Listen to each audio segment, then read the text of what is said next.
pense qu'on veut généralement l'argent, mais ce qu'on veut derrière l'argent, ce sont les possibilités auxquelles l'argent nous donne accès. C'est-à-dire plus de nourriture, plus de femmes, plus de voitures, plus de motos, plus de maisons et ce genre de choses-là. Mais si on pouvait pousser la discussion un peu plus loin, ne serait-il pas possible de s'offrir tout ça sans avoir forcément besoin d'argent? Parce que ce que les gens ne savent pas pour la plupart du temps, c'est que le billet qu'on utilise aujourd'hui et qui sert lors des différents échanges n'a en réalité aucune valeur. Pour comprendre cela, on va remonter un peu dans l'histoire et essayer de comprendre réellement c'est quoi l'argent à partir de l'histoire. Tout commence à l'époque du troc. Du troc, c'est-à-dire que supposons que toi, tu cultives des haricots et tu as peut-être un ami qui habite à certaines parties de maison de toi et qui cultive des maïs. Là maintenant, je suis en train de rentrer sur un domaine qui n'est pas le mien, donc l'agriculture. Donc il se pourrait que je dise des bêtises, ok? Mais ce que je veux ressortir tout simplement, c'est que dans l'exemple, supposons que la période pendant laquelle l'haricot émerge n'est pas la même que celle pendant laquelle le maïs émerge. Donc toi, en tant que producteur d'haricots, tu t'entends avec le producteur de maïs pour que pendant que toi tu produis de l'haricot et que c'est la saison de l'haricot, tu vas lui fournir de l'haricot et lorsque ce sera la période des maïs et que toi ton haricot ne poussera pas, lui va te fournir du maïs. Et c'est comme ça que par nécessité, la plupart du temps, dans les anciens temps, les gens étaient obligés de faire des échanges entre eux pour survivre. Mais ce qui s'est passé avec le temps, c'est que les échanges ont commencé par être plus complexes. Parce qu'à une certaine période, il a commencé par avoir plusieurs éléments à échanger. Donc, comme les échanges commençaient à devenir un peu trop complexes, les gens ont créé le concept de la monnaie. Et les premières monnaies, c'était des choses comme le poisson séché, les coquillages, les métaux usuels. Donc, la monnaie est née en tant qu'intermédiaire de valeur. Et la monnaie a commencé à avoir une certaine importance en raison de la confiance que les gens y ont mis. C'est-à-dire que lorsque tu avais un certain type d'éléments comme des poissons séchés ou bien des coquillages, tu pouvais toutefois les échanger contre quelqu'un qui a un produit que tu veux pour que la personne puisse te céder ce produit-là.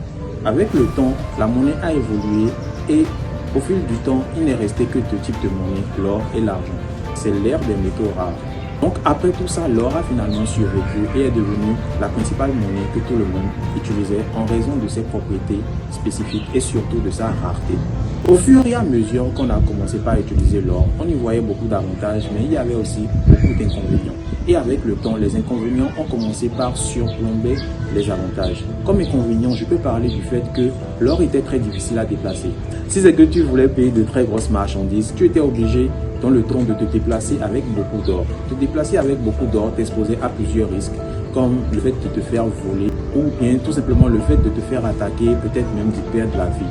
Donc, comme l'or commençait aussi à présenter plusieurs inconvénients, il s'est présenté une solution. Et c'est là que sont nés les orfèvres. Les orfèvres, c'était des organismes chez lesquels tu pouvais partir et déposer ton or.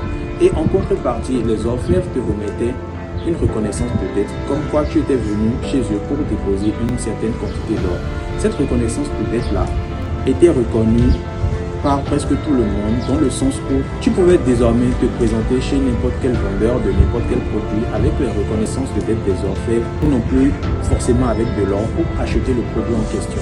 Parce que les gens avaient commencé par avoir confiance en la reconnaissance de dette plutôt qu'en l'or.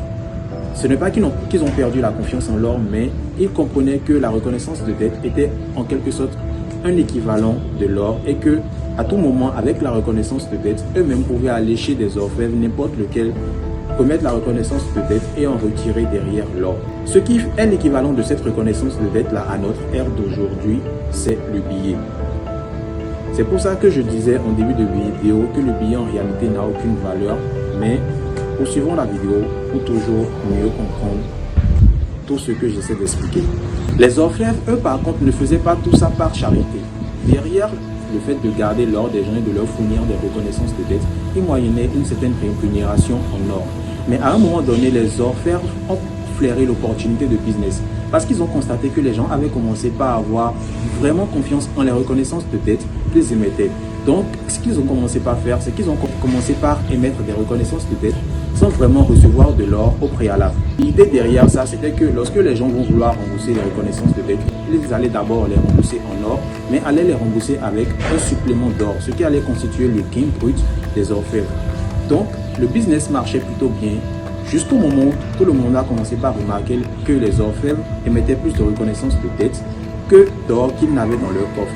Et tout le monde donc, après avoir eu cette information, s'est précipité chez son orfèvre pour récupérer son or. Et c'est là que le système a fait faillite. Les banques sont donc venues avec les monnaies qui ressemblent un peu plus aux monnaies que l'on connaît de nos jours. Chaque pays avait donc commencé à avoir sa banque, son or qui était associé. Et chaque pays mettait donc sa monnaie et la monnaie était corrélée à l'or que les banques avaient en réserve dans leur coffre. Mais à un moment donné, les États-Unis d'Amérique ont commencé par s'imposer au pays parce qu'ils avaient la force, ils avaient la puissance, surtout après qu'ils aient gagné la Deuxième Guerre mondiale. Ils ont commencé par imposer le dollar à plusieurs pays pour faciliter les échanges internationaux. Donc, ce qui s'est passé à un moment donné, c'est que toutes les monnaies ont commencé par s'adosser au dollar pour, en quelque sorte, justifier leur valeur. Et le dollar, lui, s'adossait à l'or. Donc, il s'est produit finalement à un moment un système où le dollar était la monnaie centrale basée sur l'or et toutes les autres monnaies étaient affiliées au dollar. Donc, à partir de n'importe quelle monnaie, on pouvait trouver sa valeur en dollars et donc sa valeur en or. Ce système reposait sur l'or, qui est une richesse réelle, qui est l'argent de Dieu. Mais le système a été renforcé avec la règle la plus importante, qui est le système des réserves fractionnées. C'est-à-dire que désormais, les banques qui remplaçaient les orfèvres pouvaient toujours emprunter aux personnes de l'argent qu'ils n'avaient pas forcément, donc des billets de banque, de la monnaie qu'ils créaient, mais sur la base toujours de l'or réel qui était quand même dans les coffres de la banque. Ce prêt d'argent-là qu'ils pouvaient accorder aux gens ne pouvait pas dépasser 10 fois le montant qu'ils avaient dans leur réserve. Mais ce système-là a perdu son sens lorsque, en 1971, le président Nixon a suspendu la convertibilité du dollar en or. Ce qui s'est donc passé à partir de ce moment-là, c'est que le socle sur lequel reposait tout ce système-là est devenu caduc. Mais le système ne s'est pas arrêté de fonctionner pour autant parce que les gens, à force d'utiliser les billets, avaient totalement perdu le rapport avec l'or. À force d'utiliser les billets, les gens ont commencé par avoir plus confiance en le billet qu'en la richesse réelle. Et c'est ce qui fait qu'aujourd'hui, généralement, lorsque quelqu'un veut plus d'argent, il pense à plus de billets, plus de papier, alors qu'en réalité, le billet aujourd'hui n'est que du papier. C'est d'ailleurs pour ça qu'on appelle cette monnaie-là la monnaie fiduciaire, qui descend en réalité du mot latin fiducia, qui en français veut dire confiance. Donc ce qui fait la valeur du billet aujourd'hui, c'est le fait que plusieurs personnes ont confiance en le billet. Elles ont confiance en le billet en le sens où, avec le billet, elles peuvent aller chez n'importe quel vendeur de n'importe quel article, remettre le billet et payer des articles chez ce vendeur-là. Le vendeur aussi, lui, il a confiance en le fait que s'il accepte ce billet-là, il peut toutefois l'utiliser pour aussi aller chez un autre vendeur pour acheter d'autres articles. Donc, ce qui fait la valeur de la monnaie fiduciaire, la monnaie billet qu'on connaît aujourd'hui, c'est le fait que plusieurs personnes lui donnent une certaine confiance. Donc, ce qu'on comprend de tout ça, c'est que la monnaie fiduciaire, la monnaie papier, ne repose absolument sur rien. La monnaie papier repose sur la confiance des gens. Or, la confiance des gens, c'est quoi? La confiance des gens peut disparaître à tout moment. Et lorsque la confiance des gens disparaît, le billet perd de sa valeur et devient uniquement un simple papier. Donc, lorsque tu recherches de l'argent, lorsque tu cherches à gagner de l'argent, ce sur quoi tu devrais te concentrer n'est pas le billet papier, mais sur l'idée derrière, l'idée qui va te permettre de générer cet argent en question, sur les compétences qui vont te permettre de générer cet argent-là en question. C'est comme cette émission en Amérique où on retire à certains entrepreneurs à succès, millionnaires, tout ce qu'ils possèdent et on les laisse avec environ $100 et on les lâche dans la nature, sans nourriture, sans eau, sans maison, ni rien du tout. Ce qui se passe généralement au bout de quelques mois d'émission, c'est que ces entrepreneurs-là arrivent en quelque sorte à se refaire, à atteindre le million ou peut-être à ne pas en être loin.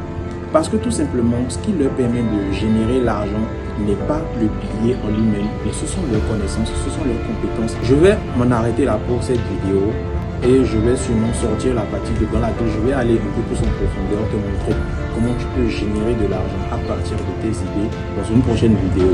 J'espère que cette vidéo t'aura aidé à un peu mieux comprendre l'argent et pourra t'aider désormais à avoir de meilleures décisions en ce qui concerne ta manière de chercher l'argent.